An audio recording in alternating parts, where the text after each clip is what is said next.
నంద్యాల మాజీ కౌన్సిలర్ చింతల సుబ్బరాయుడు మరణ వార్త విషయం తెలుసుకున్న తెలుగుదేశం పార్టీ రాష్ట్ర కార్యదర్శి సీనియర్ న్యాయవాది తాతిరెడ్డి తులసిరెడ్డి హుటాహుటిన ఆసుపత్రికి వెళ్లి కుటుంబ సభ్యులను పరామర్శించడం జరిగింది.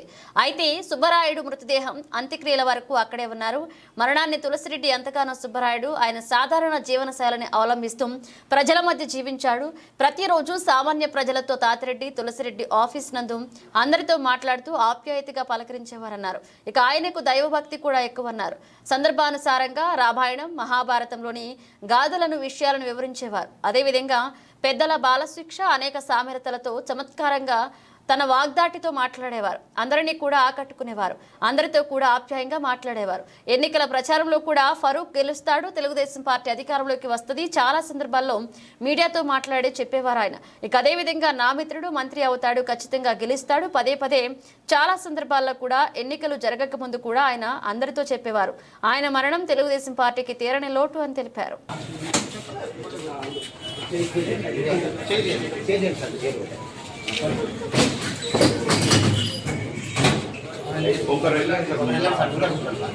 కూర్చోపో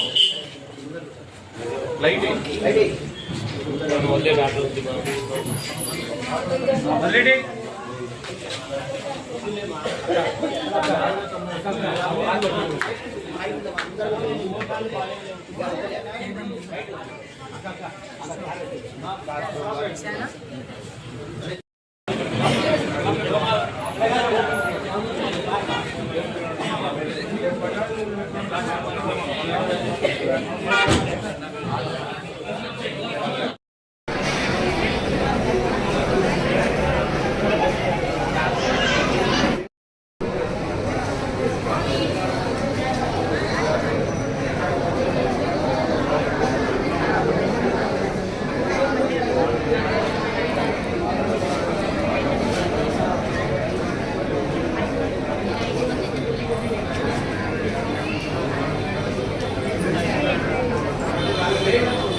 రోజు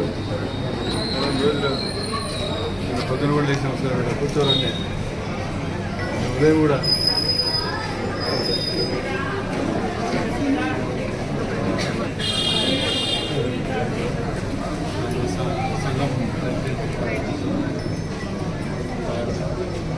కృష్ణ నగర్లో ఉంటారు. ఇంటికి పోయినా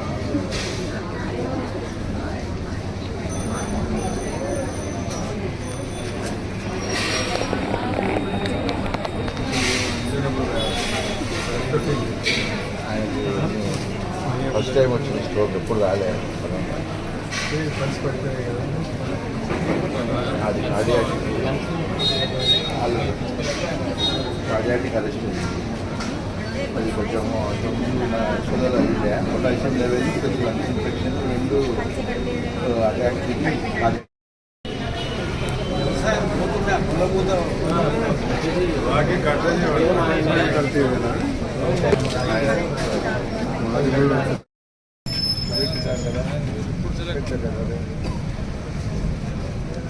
వైరస్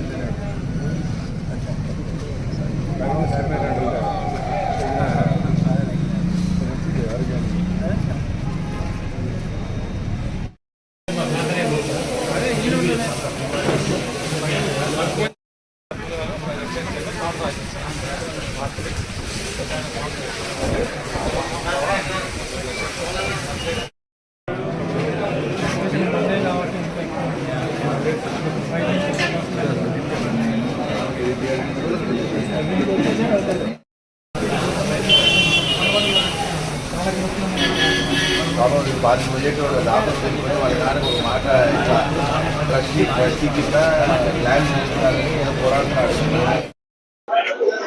నేను నంద్యాల చింతల సుబ్రాయుడు కొడుకును. మా ఆయన నిన్న రాత్రి 7:45-8 మధ్యలో దుర్మరణం చెందినాడు.